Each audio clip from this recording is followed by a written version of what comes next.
Creativity can feel like this big, mysterious thing, right? Like some kind of magic. But what if we could peel back the curtain and see how it actually works? Well, that's exactly what we're going to do. We're going to dive into the messy, chaotic, and totally human process of making something new by looking through an artist's real life sketchbook. Let's get into it. Oh man, we have all been there. That terrifying blank page, that blinking cursor on an empty document, it can be so intimidating. But that's the starting line for everyone and everything, and that's exactly where our story kicks off today. So, how do you beat the blank page? Honestly, it's a lot simpler than you'd think.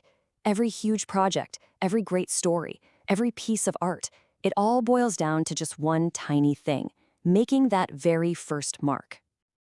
And the key here is it doesn't have to be perfect. You're not trying to create a masterpiece on the first go.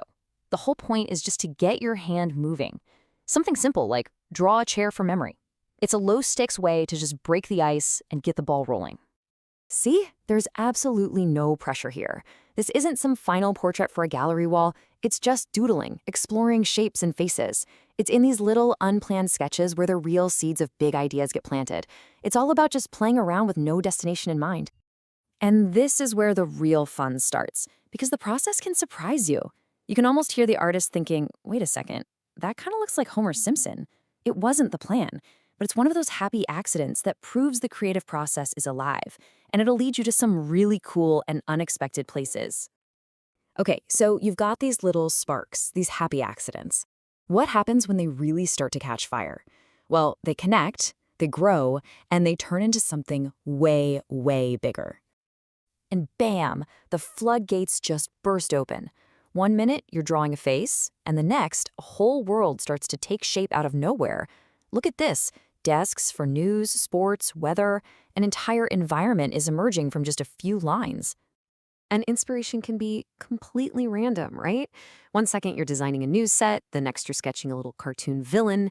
The main thing is you gotta capture those ideas when they hit, no matter how weird or disconnected they seem at the time. And the idea just keeps snowballing. What started as a random doodle is now a whole event, with a stage, a band, even a name up in lights. This is that creative flurry, That high when your brain is just firing on all cylinders, connecting dots you didn't even know were there. Okay, so after that big, chaotic explosion of ideas, things start to zoom in. The focus gets tighter. A shape turns into a hand puppet. That puppet, well, it needs a puppeteer.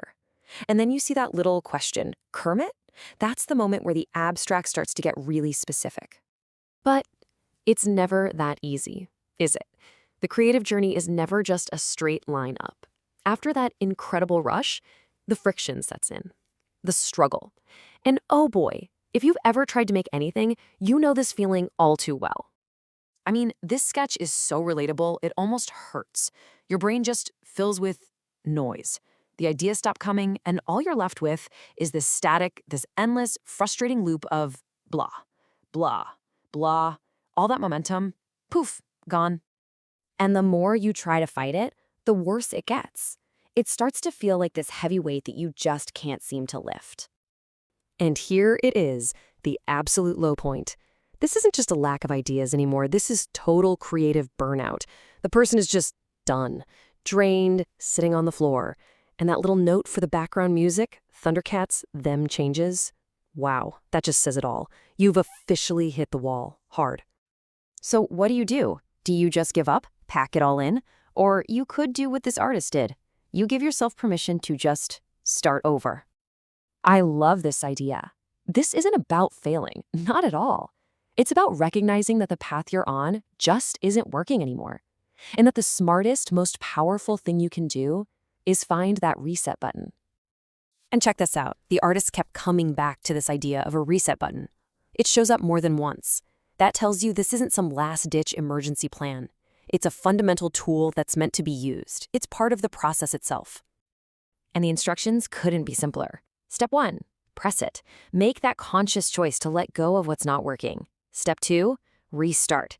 Give yourself a totally clean slate. It's an active choice. It's you taking back control of the whole process. Okay, so you hit restart. Now what? Well, this is when things get good again. This is the breakthrough. You can just feel the energy shift in this sketch, can't you? Remember that figure slumped on the floor? Now, Look at this. There's life, there's movement, there's purpose again. The engine is running and the creative energy is back. And with that fresh energy comes incredible clarity. All that blah, blah, blah static, it's gone. And what's left is one single clear goal, the show. The mission is back in focus. It's time to perform. And this is what it was all for. Remember way back at the beginning, that tiny doodle of a puppet? Here it is. The idea is fully formed.